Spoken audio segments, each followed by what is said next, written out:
Vu l'actualité, comme vous le savez, il y a 48 heures, la cité de Walikale Centre est tombée.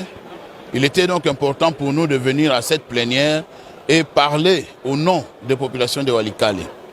Aujourd'hui, il s'avère qu'il y a une crise humanitaire grave qui est causée par la chute de Walikale parce que toute la population de la cité est partie.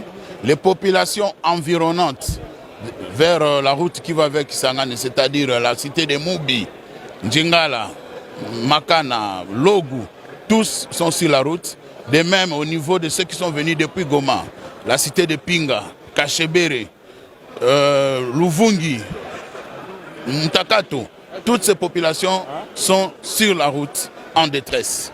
Et aujourd'hui, nous avons estimé à plus de 20 000 ménages qui sont vraiment en danger parce qu'ils sont dépourvus de tout.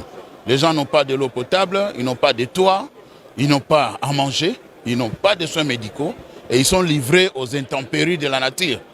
Et à côté de ça, bien sûr, il y a l'insécurité. Nous avons des enfants qui ont été séparés de leurs parents et c'est pourquoi nous avons introduit aujourd'hui même une motion d'information. Une motion d'information au bureau de l'Assemblée nationale afin qu'on demande au gouvernement de la République de diligenter d'urgence une mission d'assistance humanitaire au niveau de Kisangani. Cette mission pourrait débarquer dans les 48 heures et ainsi apporter secours aux populations en détresse. Nous espérons que cette demande sera rencontrée.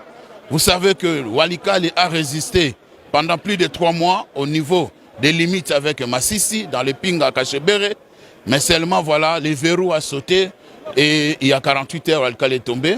Mais seulement c'est une bataille perdue, mais nous allons continuer à défendre